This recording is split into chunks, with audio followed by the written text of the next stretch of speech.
I'll give you 3 guesses where we went today. Of course it was IKEA. Of course it was. It's the only place I ever go when I leave the house. Which of course means it's time for a mini IKEA haul where I show you all the things that I probably don't need as much as I thought I needed. Let's start off putting myself in a good practical light. I bought some towels. We needed towels. We've got 2 grey shower towels.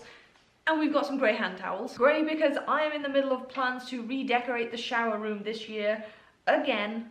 I redecorate it every year, although for the last couple of years I've redecorated it in the same kind of way. It stayed bluish, whereas now we're going pink and grey, so it actually matches the bedroom for once. Also for the shower room I bought a new candle. This one smells like some kind of amazing bubble bath. It's called Rose Peony Carnation. Obviously it's supposed to smell like a bouquet of flowers. Just smells like bubble bath. Not that I'm complaining, but I think bubble bath would have been a better name for this. The cutest thing about this candle is it comes in a little cardboard drawer with a little tab that you pull open.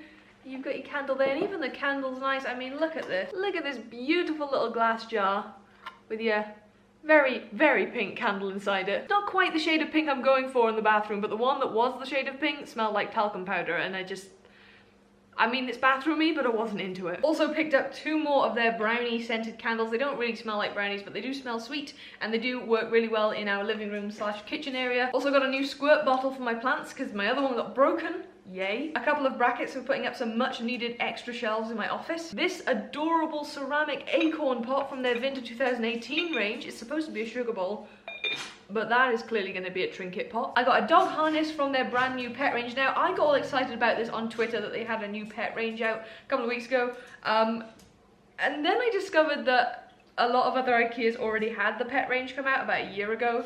And it's just, IKEA Cyprus has only just released it. So it's new to me, but not quite as amazingly new as I thought. And the final thing is going to be one of the dog's solstice gifts. Couldn't leave it behind, been wanting this thing for ages, couldn't justify getting it, then remembered I have dogs. Can justify getting anything this adorable. Look at his little dinosaur face, he's so happy. He even has a little tail. Look at that little tail.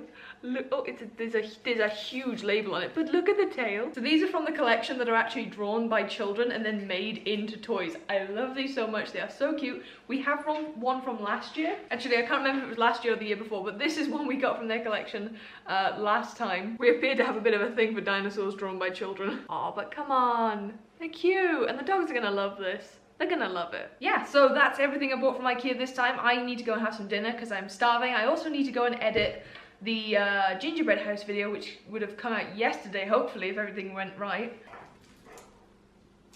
Here you go. You just eat my whole hand. Thank you. Mmm. So he just has his anti-inflammatory, and this is the new set of tablets he has. These ones are antibiotics, and these are slightly different from the antibiotics he has here. Those are for his eyes themselves. These are for the skin around the eyes, so his eyelids. Here you go. Go on. You get it? You get the whole tablet? Good boy. Here we go, good boy. Here we go. go. Good boy. Ready for this? You ready? Catch! Oh. Okay. Sorry, John. Okay, you can have this. Yes. You've already had one. Get your piggy. Good boy.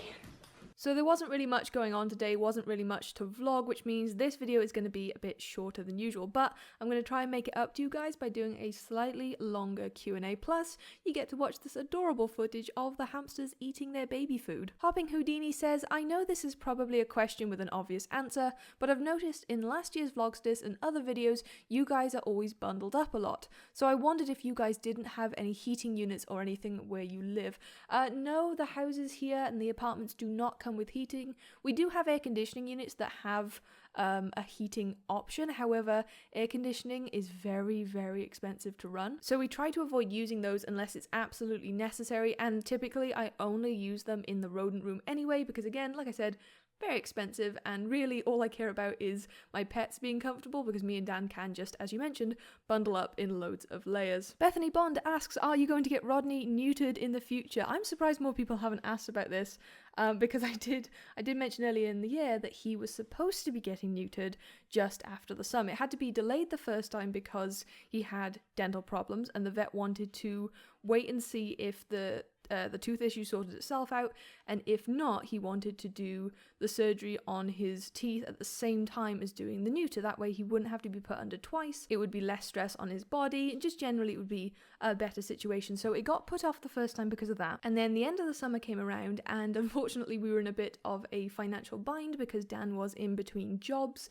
And although we do have a vet fund, of course we are responsible about that, we do have money put aside, I was really worried that if we used it for the neuter and then an emergency situation came along, we wouldn't be able to afford that. So I kind of prioritized emergency situations over the neuter because I felt like that could wait a little bit, and I knew we wouldn't be waiting too long, so I didn't feel like it was a big issue. Maybe some people will disagree with me there, but I kind of wanted to be careful just in case there was an emergency situation. So after it got pushed forward the second time, he was supposed to have the operation this week. Yeah, it's supposed to be happening this week, and then the incident with his eyes has happened, and now he's on a bunch of other medications, and they don't want to perform an operation on him until this is cleared up. So, yeah, this has not been fun at all. I feel really annoyed by the whole situation. It's not really anyone's fault, it's just really unfortunate events, but yeah, I really wanted him to have been neutered months ago, so I'm not exactly sure when it's going to get moved to now. If his eye situation clears up quick enough, then hopefully it will be just before New Year, but yeah, I don't know. I don't know, and it's a very frustrating situation. Amy Hennessy asks, when are you converting Zinc and Osmium's cages? I am in the middle of doing the Billy XL. It's taken a lot longer than I originally anticipated, way longer. I mean, I originally said about it, was it before the summer? It must have been before the summer.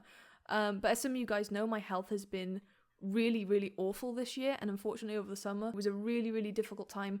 And so a lot of my plans were scuppered. So that was the big thing that delayed the Billy XL upgrades, and by delaying the Billy XL upgrades basically stalled everything else, because I can't move Osmium out of her cage until the Billy's done, and I can't upgrade Zinc's cage until Osmium moves out. So yeah, it's been a bit of a pain. My health has gotten in the way of a lot of plans and a lot of things this year. I am on the way up though, for the people who have been asking. Since sort of end of September, my health has slowly been getting better. I've got a long way to go still, but I'm getting there, and things are good. So I am working on the Billy XL.